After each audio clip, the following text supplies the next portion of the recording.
بسم الله الرحمن الرحيم الحياة الدنيا Бул дүйнө жашоосунда таттуулук жана ырахат, лаззат жана бактылуулук бар. Бирок ал нерселер ыйман аркылуу гана келет. لكنها لا تحصل إلا بالإيمان.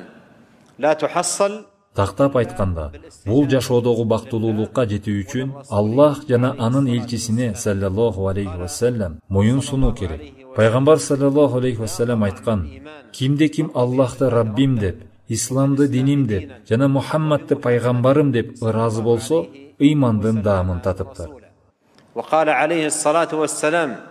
Пайгамбар саллаллаху алейхи вассалам айткан: кимде бул үч нерсе болсо, ыймандын лаззатын татыптыр. Ага Аллах жана анын элчиси бардыгынан сүйкүмдүүрөөк болсо, башка бир кишини сүйгөн болсо, аны Аллахтын гана ыраазычылыгы үчүн сүйсө, жана отко ыргытылууну кандай жаман көргөн болсо, капырчылыкка да кайтууну ошондой эле жаман көрсө. فالحياة فيها حلاوة. Ооба, бул жашоодо бактылуулук, сүйүнүч, кубаныч, рахаттануу жана акылдын сергүүсү бар. Бирок аларга бир гана ыйман аркылуу жетүүгө болот. Бул тууралуу пайгамбардын саллаллаху алейхи вассалам бул хадистерине ой жүгүртүп көрчү.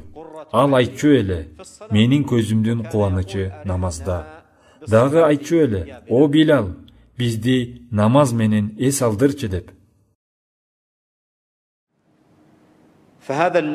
فهذه الاستجابة. Демек, ыйман аркылуу гана бул жашоодогу чыныгы бактылуулукка, кубанычка, сүйүнүчкө, бейпил жашоого, акылдын сергүүсүнө, жүрөктүн тынч алуусуна, чыныгы бактылуу жашоого жетүүгө болот. حياة السعادة الحقيقية. Аллах Таала айтты: эркеги болобу, аялы болобу, ким жакшы амал жасап, ошол эле кезде ыйман келтирүүчүлөрдөн болсо, ага биз жакшы жашоону арнайбыз, жана алар кылган жакшы амалдарына соопторду ыйгарабыз. Карагылачы, аятта айтылган жакшы жашоого бир гана ыйман аркылуу, Аллахка жана анын элчисине моюн сунуу аркылуу, ибадат аркылуу гана жетүүгө болот экен. لله سبحانه وتعالى. لا يمكن أن يحيا. Адам бул жашоодогу бактылуулукка жана бейпилчиликке эч качан жете албайт, качанга дейре Аллахтын жана пайгамбардын саллаллаху алейхи вассалам буйруктарын аткармайынча. Салаватуллахи ва саламуху ва баракатуху алейх.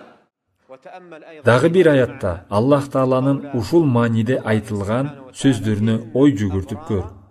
Аллах айтты: ыймандуу пенделер наим, жыргалчылык деп аталган бейиштерде болушат. Тафсир аалымдары айтышат: ыймандуу пенделерге жыргалчылык 3 жолу келет. Бул жашоодогу жыргалчылык, барзах ааламындагы жыргалчылык жана акиреттеги жыргалчылык. وفي نعيم في البرزخ وفي نعيم يوم يلقون الله سبحانه وتعالى. فالدنيا فيها نعيم. Демек, бул дүйнөдө да бактылуулук бар.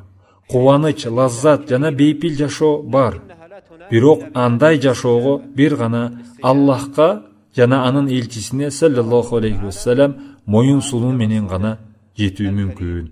Салаватуллахи ва саламуху ва баракатуху алейх.